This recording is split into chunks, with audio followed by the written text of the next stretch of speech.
excited you are, parang ready ka na bang sumigaw ng "Hello Araneta," di ba? Lagi yun yung sinasabi ng mga artist. And what to expect from this concert compared dun sa 2 years ago concert mo sa New Frontier? Thank you po.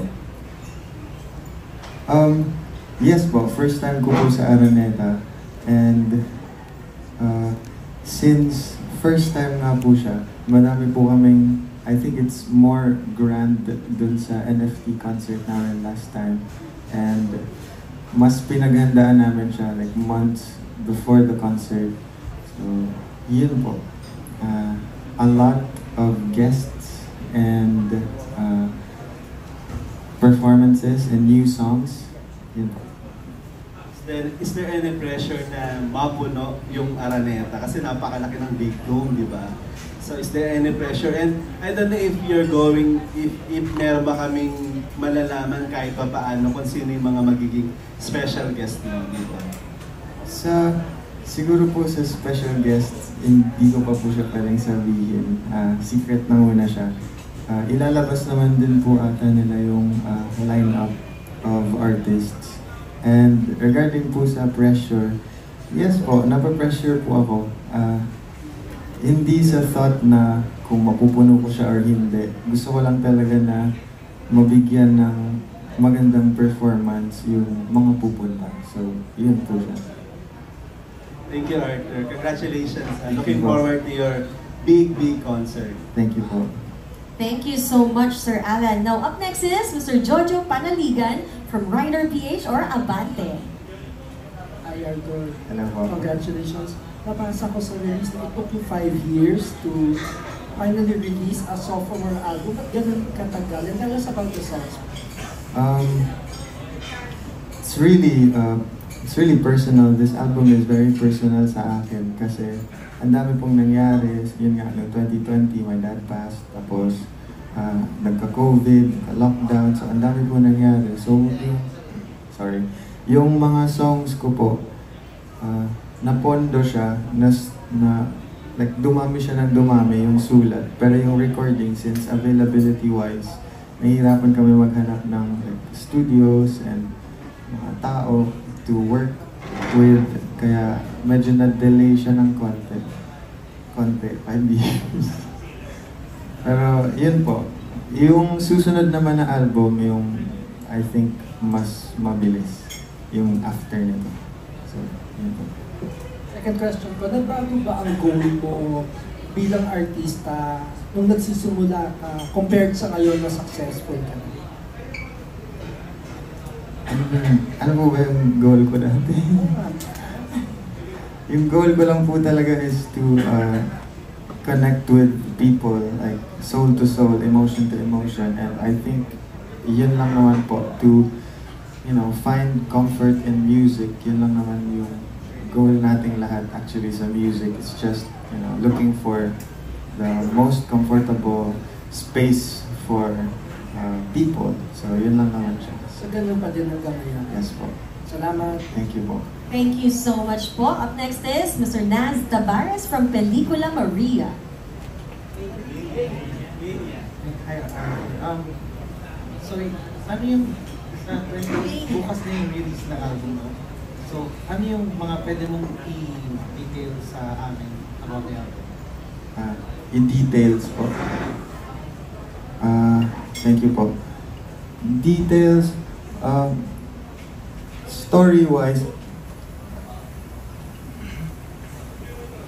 hindi ko po siya ma-express ng maayos, pero connected po siya. Tigda-dalawang song, like part 1, part 2, and then part 1, part 2. Tapos yung ginawa ko po, yung first song and yung last song, yun yung part 1 and yung part 2. Para pag pinakinggan po siya ng buo, may isip po natin, yung listeners, may isip nila na babalik na naman ako sa una. Parang ganun siya, like cycle of emotions lang siya. So, yun po.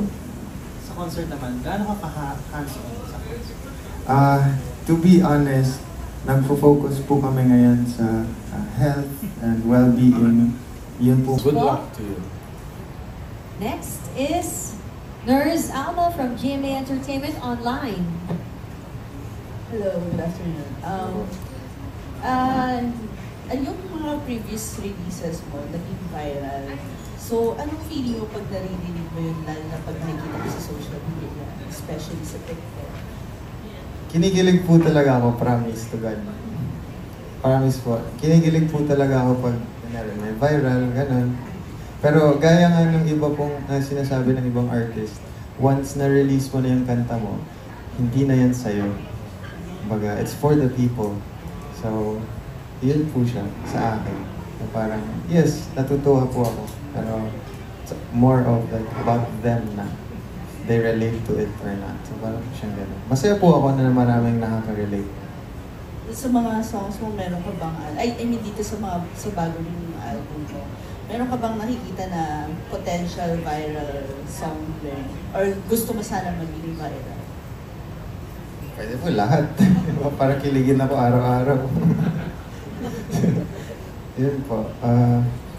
Parang ko po kasi Siguro favorite mo? To be honest, paborito ko po lahat ng nilagay ko dito. Kaya po kami nag-filter down. Like, pinili lang namin yung mga gusto kong ilabas. Na like, feeling ko talaga na gusto ko to. So, minake sure po namin na ganun. So, yun po. And lastly, sorry, bumilit ako na isa. Since yun nga, kilala ka na, how do you handle fame? How do we handle fame? I don't know. How do I handle fame? Parang Feel mo na ba na ganun ka naka-popular? siguro po yung popularity, nafe-feel ko naman po siya, pero hindi ko po siya like pinapasok talaga sa sarili ko na parang I'm this and that. Kasi hindi din naman po ako lumalabas, like mailap din po ako. Like, more on music lang talaga ako. Pagising ko, gawa ko music, kain, dodota ako, gawa ulit ng kanta. So yun lang po yung life cycle ko. Kumbaga outside of that, well, importante yung outside ng music, pero hindi po yun yung focus ko. Kumbaga more on internal po yung focus ko.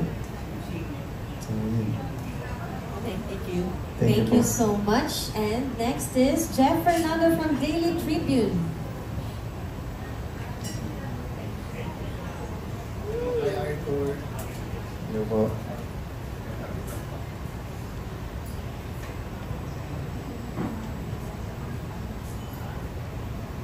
Ayan. Hi, Arthur.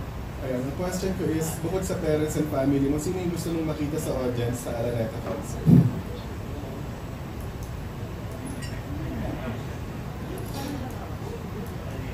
Kayo po. Kayong lahat. Tatandaan ko po kayong lahat. Tapos si LeBron James. Gusto ko lang po talaga makita kayo lahat na masaya tayo doon. So, yun. Okay. And, ba't ka natawa? Kinilig ka doon sa question?